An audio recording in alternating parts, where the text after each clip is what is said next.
The molded rubber goes through vulcanization, where heat and pressure make it stronger, more durable, and elastic. Finished rubber products are trimmed,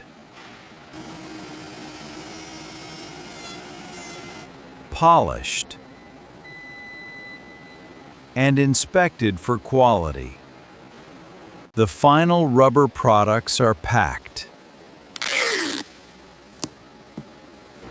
and shipped to customers around the world.